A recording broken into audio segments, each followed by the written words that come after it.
Wherever you go, whatever you do, throw a little at it. Omax, Vest and Briefs. Middle ஈஸ்டில் ஈரானுக்கும் America Israel கூட்டுப்படைகளுக்கும் இடையே நடந்துக்கிட்டு இருக்க அந்த போர் 28 நாளை கடந்துருச்சு. இதுக்கு நடுவில் போரோட நிலைமை இப்போ எப்படி இருக்குது, அதை சுற்றி நடக்கக்கூடிய புவிசார் அரசியல் மாற்றங்கள் என்ன அப்படிங்கிறத இந்த வீடியோவில் பார்த்துருவோம். இப்போது ஹார்மோஸ் நீரிணையை ஈரான் மூடிட்டனால உலகம் முழுவதும் கச்சா எண்ணெய் விநியோகத்திற்கு மிகப்பெரிய தட்டுப்பாடு ஏற்பட்டது. கடைசியாக ஒரு வழியாக அவங்க என்ன பண்ணாங்க அப்படின்னா, அமெரிக்கா இஸ்ரேல், அதாவது எங்களுடைய எதிரி நாடுகளுக்கு தவிர்த்து மற்ற நாடுகள் அது வழியாக கச்சா எண்ணெய் போக்குவரத்தை நடத்திக்கலாம் அப்படின்னு சொல்லி திறந்து விட்டாங்க. ஆனாலும் அதே சமயம் அமெரிக்க கப்பல்கள் அந்த வழியாக போனால் கொஞ்சம் கூட நாங்கள் அடிக்க தயங்க மாட்டோம் அப்படின்னு சொல்லியிருந்தாங்க. இதுக்கு நடுவில் ட்ரம்ப் இன்னைக்கு ஒரு வார்னிங்கை கொடுத்துருக்கார். அதாவது என்ன அப்படின்னா, நாங்கள் 48 மணி நேரம் டைம் கொடுக்குறோம், அதுக்குள்ளே ஹார்மூஸ் ஸ்ட்ரைட்டை ஓப்பன் பண்ணி விடணும். அப்படி இல்லை அப்படின்னா ஈரான் எதிர்பாராத அளவிற்கு ரொம்ப கடுமையாக அவங்கள தாக்குவோம் அப்படின்னு சொல்லியிருந்தார். அது மட்டும் இல்லை, குறிப்பாக ஈரானில் இருக்கக்கூடிய பவர் பிளான்ட் மின் உற்பத்தி தளங்களை நாங்கள் குறி வச்சு அடிப்போம் அப்படின்னு சொல்லியிருந்தார். இதுக்கு நடுவில் தான் ஈரானுடைய அதிபர் மசூத் பெசஸ்கியான் அவர் ஒரு ஸ்டேட்மெண்ட்டை கொடுத்துருந்தார். இப்படி மிரட்டிகிட்டு இருக்கிறதெல்லாம் இனிமே ஒர்க் அவுட் ஆகாது, நீங்கள் எந்த அளவுக்கு எங்களை மிரட்டுறீங்களோ அந்த அளவிற்கு பதிலடி கொடுக்கறதுக்கு நாங்கள் தயாராகிட்டோம். நாங்கள் ரொம்ப தெளிவாக சொல்கிறோம், 48 மணி நேரம் கழித்தும் கூட நாங்கள் எங்களுடைய எதிரிகளுக்கு ஹார்மூஸ் ஸ்ட்ரைட்டை திறந்து விட முடியாது அப்படின்னு சொல்லிட்டாங்க. அது மட்டும் இல்லை, ஈரானுடைய பவர் பிளான்ட் மின் உற்பத்தி தளங்களை அடித்தால் நாங்கள் அமெரிக்க தளங்களையும் அதே போல இஸ்ரேலுடைய மின் உற்பத்தி தளங்களையும் குறி வச்சு அடிப்போம் அப்படின்னு சொல்லிட்டார். அப்படி சொல்லிட்டு ஒரு விஷயத்தை ஈரான் மக்களுக்கு சொல்லியிருக்காரு, அடுத்த 48 மணி நேரத்திற்கு நீங்கள் யாருமே வீட்டை விட்டு வெளியே வராதிங்க, எல்லாரும் பங்கரில் போய் ஒளிஞ்சிக்கங்க. அது மட்டும் இல்லை, உங்களுக்கு தேவையான உணவு, குடிநீர், அதே போல் மொபைலை சார்ஜ் பண்ணுறது இதெல்லாம் செஞ்சு வச்சுக்கிட்டு குறைஞ்சது ஒரு 3 நாளைக்கு வெளியில் வராதிங்க, போர் உக்கிரமாக இருக்க போகுது அப்படின்னு சொல்லிட்டார்.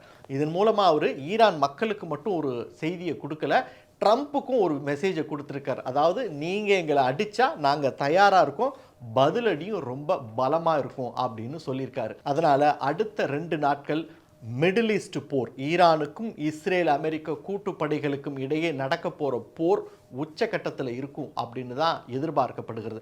இதுக்கு நடுவில் ஹார்மோஸ் ஸ்ட்ரைட் உள்ள அமெரிக்கா உட்பட பல நாட்டு கச்சா எண்ணெய் கப்பல்களை பத்திரமா அந்த வழியாக கொண்டு போய் சேர்க்கறதுக்கான பேச்சுவார்த்தையில் யூகேவினுடைய பிரதமர் ட்ரம்ப்போட பேச்சுவார்த்தை நடத்திக்கிட்டு இருக்கார். அதனால் அநேகமாக நேட்டோலேருந்து ஒரு சில நாடுகள் இந்த ஹார்மூஸ் நீரிணையில் கச்சா எண்ணெய் கப்பல்களை கொண்டு போகுவதற்கு பாதுகாப்பு நடவடிக்கையில் இறங்கலாம் அப்படின்னு சொல்லப்படுது. அப்படி இறங்குனா அவங்கள அடிக்கிறதுக்கு ஈரான் கொஞ்சமும் யோசிக்காது.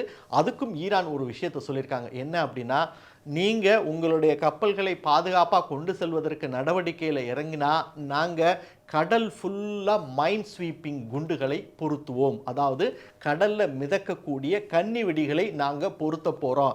அந்த கன்னி வெடிகளை தாண்டி ஒரு கப்பல் கூட முழுசாக போய் சேர முடியாது அப்படின்னு எச்சரிச்சிருக்காங்க. அதனால் 2 நாள் அப்படிங்கிறது இந்த மிடில் ஈஸ்ட் போரில் ரொம்ப குரூஷியலாக இருக்க போகுது. இதுக்கு நடுவில் ஈரான் என்ன சொல்லியிருக்காங்க அப்படின்னா, சரி இந்த போரை நிறுத்துறதுக்கு நாங்களும் தயாராக இருக்கோம், ஆனால் எங்களுக்கு அதுக்கு 3 உறுதிமொழியை கொடுக்கணும். என்ன அப்படின்னா, 1, ஈரானுடைய இறையாண்மையையும் பாதுகாப்பையும் உலக நாடுகள் மதிக்கணும். நாங்கள் அணுசக்தியை உற்பத்தி பண்ணுறோமோ, யுரேனியத்தை என்ரிச் பண்ணுறோமோ, அது எங்களுடைய நாட்டுக்கான பாதுகாப்பு அப்படிங்கிறத கவனத்தில் கொண்டு அதை நீங்கள் மதிக்க கற்றுக்கங்க.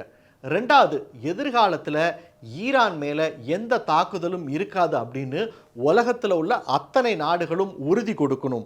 அதே போல் ஈரானுடைய பண பரிமாற்ற நடவடிக்கைகள், இப்போ அதை எல்லாமே சர்வதேச வங்கி பரிமாற்றங்களை முடக்கி இருக்காங்க, அதையெல்லாம் சரி பண்ணணும்.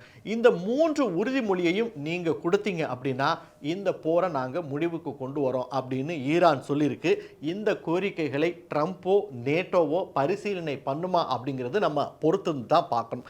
இதுக்கு நடுவில் ரஷ்ய அதிகாரிகளும் அமெரிக்க அதிகாரிகளும் ஒரு பேச்சுவார்த்தை நடத்தி இருக்கிறதாகவும், அந்த பேச்சுவார்த்தையில் என்னன்னா, ரஷ்யா ஈரானுக்கு தேவையான தகவல் பரிமாற்றங்களை வழங்கக்கூடாது அப்படின்ற கோரிக்கையை அமெரிக்கா வச்சிருக்கு. அதுக்கு பதிலுக்கு ரஷ்யா ஒரு கோரிக்கை வச்சிருக்காங்க. என்ன அப்படின்னா, சரி நீங்க சொன்ன மாதிரி நாங்க கொடுக்கல, அதே மாதிரி உக்ரைனுக்கு தேவையான தகவல் பரிமாற்றங்களை கொடுக்கறத நீங்க நிறுத்துங்க. அப்படி நீங்க பண்ணிட்டீங்கன்னா நாங்களும் இவங்களுக்கு கொடுக்கிற தகவல் பரிமாற்றத்தை நிறுத்துறோம் அப்படின்னு சொல்லிட்டாங்க. இது உக்ரைனை மட்டும் இல்ல, நேட்டோ நாடுகளையும் கதிகலங்க வச்சிருக்கு. ஏன் அப்படின்னா, இப்போ அமெரிக்காவும் ரஷ்யாவும் நேரடியாக பேச்சுவார்த்தை நடத்தி ஒரு டீலுக்கு வரப்போகிறாங்க.